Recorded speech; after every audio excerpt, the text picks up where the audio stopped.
ബഹുമാനപ്പെട്ട റസൂലുള്ളാഹി സ്വല്ലല്ലാഹു അലൈഹി വസല്ലമ തങ്ങൾ 4 സ്ഥലത്താണ് വെറുതെ നോക്കിയാൽ പ്രതിഫലം കിട്ടുമെന്ന് പറഞ്ഞത്. 4 സ്ഥലത്തേക്ക് വെറുതെ നോക്കിയിരുന്നാൽ നമുക്ക് പ്രതിഫലം കിട്ടും.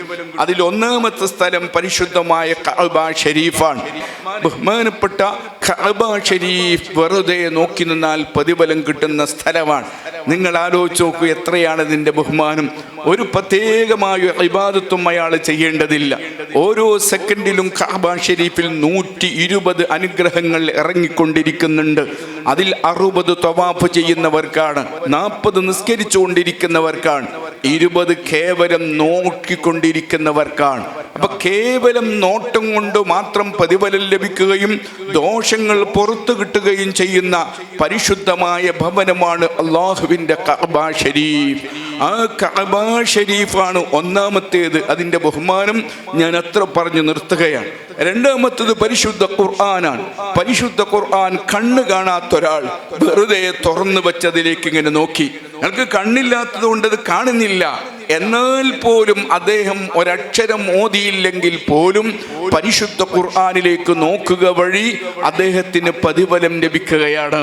അല്ലാഹുവിൻ്റെ കലാമായ പരിശുദ്ധ ഖുർആൻ വെറുതെ നോക്കിയിരുന്നാൽ പ്രതിഫലം ലഭിക്കുന്നതാണ്.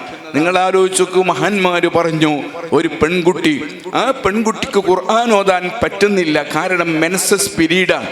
ആ മെൻസസ് പീരീഡിലുള്ള ആ കുട്ടിക്ക് ഖുർആൻ ഓതാൻ കഴിയുന്നില്ലെങ്കിൽ ഖുർആനിലേക്ക് നോക്കിക്കൊണ്ടിരിക്കണമെന്ന് മഹാന്മാരായ ബഹുമാനപ്പെട്ട ഫുഖഹാ പഠിപ്പിക്കുകയാണ്.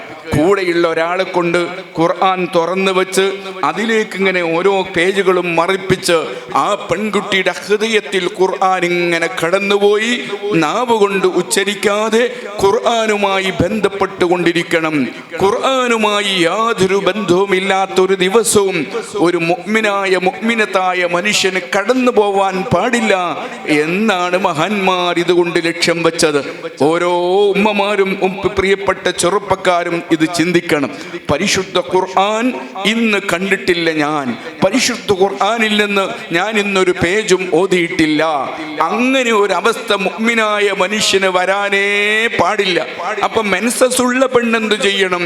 അതിൻ്റെ മകളെ കൊണ്ട്, മകനെ കൊണ്ട്, വീട്ടുകാരെ കൊണ്ട് ഖുർആൻ തുറന്നു വെച്ച് ആ ഖുർആനിലേക്ക് നോക്കിക്കൊണ്ടിരിക്കണം. അങ്ങനെയെങ്കിലും ഖുർആനുമായുള്ള ബന്ധം നിലനിർത്താൻ നമുക്ക് സാധിക്കണം. കേവലം ഒരു നോട്ടം കൊണ്ട് പ്രതിഫലം കിട്ടുന്നതാണ് പരിശുദ്ധ ഖുർആൻ. അല്ലാഹു നമുക്ക് തൗഫീഖ് ചെയ്യുമാറാവട്ടെ. മൂന്നാമത്, കേവലം ഒരു നോട്ടം കൊണ്ട് പ്രതിഫലം ലഭിക്കുന്ന മറ്റൊരിടമാണ് പ്രിയപ്പെട്ട മാതാപിതാക്കളുടെ മുഖം.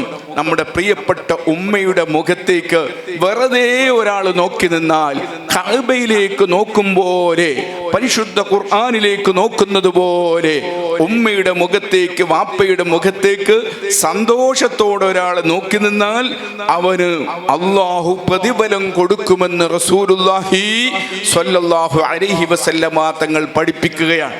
എൻ്റെ പ്രിയപ്പെട്ട എന്നെ കേട്ടുകൊണ്ടിരിക്കുന്ന അനുജന്മാരെ, എത്ര ടൈമാണ് ആവശ്യമില്ലാതെ നമ്മൾ ടൗണിൽ ചെലവഴിക്കുന്നത്? എത്ര ടൈമാണ് നമ്മൾ ആവശ്യമില്ലാതെ മൊബൈലിൽ നീക്കിവെക്കൊണ്ടിരിക്കുന്നത്? അതിനു പകരം വീട്ടിൽ ചെന്ന് ഉമ്മയുടെ അടുത്തിരുന്ന് ഉമ്മയുമായി ഒന്ന് സംസാരിക്കുമ്പോൾ കേവലം ഒരു നോട്ടം കൊണ്ട് മാത്രം നിന്റെ ദോഷം പൊറുക്കുന്ന ഒരിടമാണ് ഉമ്മയുടെ മുഖമെങ്കിൽ, കേവലം ഒരു നോട്ടം കൊണ്ട് പ്രതിഫലം കിട്ടുന്ന ഇടമാണ് വാപ്പയുടെ മുഖമെങ്കിൽ, ആ വാപ്പയുമായി ഉമ്മയുമായി വീട്ടുകാര്യങ്ങൾ സംസാരിച്ച് അവരെ ഒന്ന് സന്തോഷിപ്പിച്ച് അവരെ ഒന്ന് റാഹത്താക്കി കൊടുത്താൽ എത്രയായിരിക്കും അല്ലാഹു നമുക്ക് പ്രതിഫലം തരാനിരിക്കുന്നത്? നിങ്ങൾ ആലോചിച്ച് നോക്കൂ, എത്ര വലിയ ബഹുമാനമാണ് അല്ലാഹു നമുക്ക് നൽകാനിരിക്കുന്നത്. ഒരു ചെലവും നമുക്കതിനില്ല, ഒരു പ്രയാസവും നമുക്കതിനില്ല.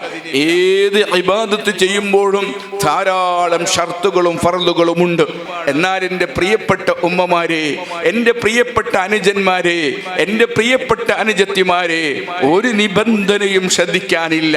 നിങ്ങൾക്ക് ഉളു എടുക്കണമെന്ന് നിബന്ധനയില്ല, ഖിബിലക്ക് തിരിയണമെന്ന് നിബന്ധനയില്ല, തല മറച്ചിരിക്കണമെന്ന് നിബന്ധനയില്ല. സ്വന്തം വീട്ടിൽ പോയിരുന്ന് ഉമ്മയുടെ അടുത്ത് ബാപ്പയോട് ചേർന്നപ്പുറത്തിരുന്ന് വീട്ടുകാര്യങ്ങളൊക്കെ ചോദിച്ച് എന്തു സംസാരിച്ചാലാണോ എൻ്റെ വാപ്പയ്ക്ക് ഇഷ്ടമാവുക, എന്ത് സംസാരിച്ചാലാണോ എൻ്റെ ഉമ്മക്ക് സന്തോഷമാവുക, ആ ഒരു വിഷയം എനിക്കതിൽ മറ്റൊരു താല്പര്യവുമില്ല. ഉമ്മയിൽ നിന്ന് വാപ്പയിൽ നിന്ന് എൻ്റെ ദുന്യവിയായ എന്തെങ്കിലും ആഗ്രഹങ്ങൾ നേടിയെടുക്കാൻ ഞാൻ ഉമ്മയുമായി കമ്പനി ആകുന്നതല്ല ഈ പറയുന്നത്. എൻ്റെ ആവശ്യങ്ങൾക്ക് വേണ്ടിയല്ല. എനിക്ക് ഉമ്മയുമായി ഇപ്പോൾ സംസാരിക്കുന്നതിൽ ഒരൊറ്റ ലക്ഷ്യമേ ഉള്ളൂ. ആ ലക്ഷ്യം എന്താണ്? പടച്ചവനെ, എനിക്ക് കൂടുതൽ ഇബാദത്ത് ചെയ്യാനുള്ള അറിവില്ല, അതിനുള്ള ആരോഗ്യമില്ല, ഒരു പക്ഷേ ഞാൻ ചെയ്യുന്നത് പോലും സ്വീകരിക്കപ്പെടുമോ എനിക്കറിയില്ല. എന്നാൽ എനിക്ക് വളരെ ഉറപ്പുള്ള ഇബാദത്താണ് എൻ്റെ ഉമ്മയെ സന്തോഷിപ്പിക്കുക എന്ന് പറയുന്നത്, എൻ്റെ വാപ്പയെ സന്തോഷിപ്പിക്കുക എന്ന് പറയുന്നത്. അത് വല്ലാത്ത പ്രതിഫലമുള്ള ഇബാദത്താണ്. അതുകൊണ്ട് പടച്ചവനെ, ഞാനിതാ എൻ്റെ ഉമ്മയോട്, ഉമ്മാക്ക് ഇഷ്ടപ്പെട്ട കാര്യം, സ്ത്രീകളാകുമ്പോൾ ചിലപ്പോൾ അവരുടെ വീട്ടുകാര്യങ്ങളായിരിക്കും, ഭക്ഷണകാര്യങ്ങളായിരിക്കും, അല്ലെങ്കിൽ വീട് നന്നാക്കുന്ന കാര്യങ്ങളായിരിക്കും, അവരുടെ കുടുംബത്തിൽ കല്യാണമുണ്ടാകുന്ന സംഗതികളായിരിക്കും. എന്താണോ ഉമ്മാക്ക് ഇഷ്ടപ്പെട്ടത് അതാണ് നമ്മൾ തിരഞ്ഞെടുക്കേണ്ട മാറ്റർ.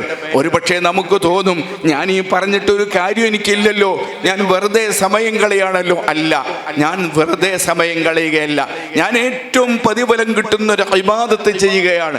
എൻ്റെ ഉമ്മാക്ക് ഇഷ്ടപ്പെട്ടൊരു വിഷയം, ആ വിഷയം എൻ്റെ വീട് നന്നാക്കലാവാം, അല്ലെങ്കിൽ ഉമ്മയുടെ മകളുടെ കാര്യം സംസാരിക്കലാവാം, അളിയൻ്റെ കാര്യം സംസാരിക്കലാവാം, അല്ലെങ്കിൽ വീട്ടുജോലികളെ കുറിച്ചാവാം, നാളെ ഉണ്ടാക്കാൻ പോകുന്ന ഭക്ഷണത്തെക്കുറിച്ചാവാം. സ്ത്രീകളെ സംബന്ധിച്ചിടത്തോളം അതൊക്കെ അവർക്ക് ഏറ്റവും കടുപ്പമുള്ള ഗൗരവമുള്ള വിഷയങ്ങളാണ്.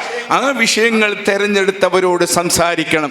അതേസമയത്ത് വാപ്പയുടെ മുന്നിലെത്തിയാൽ, വാപ്പയുടെ മുന്നിലെത്തുമ്പോൾ നമുക്ക് സംസാരിക്കേണ്ടത് മഹല്ല് വിഷയങ്ങളായിരിക്കും, അല്ലെങ്കിൽ നാട്ടിലെ പൊതുകാര്യങ്ങളായിരിക്കും, അല്ലെങ്കിൽ വാപ്പാക്ക് താല്പര്യമുള്ളത് വേറെ ഏതോ ഹറാമല്ലാത്ത ഏതൊക്കെ വിഷയങ്ങളുണ്ടോ അതൊക്കെ ആവാം.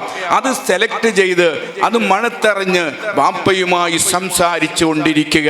അങ്ങനെ ഒരാൾക്ക് ഇരിക്കാൻ കഴിഞ്ഞാൽ ആ മനുഷ്യൻ അല്ലാഹു നൽകുന്ന പ്രതിഫലം എത്ര വലുതാണ്, എത്രമാത്രം വലുതാണ്.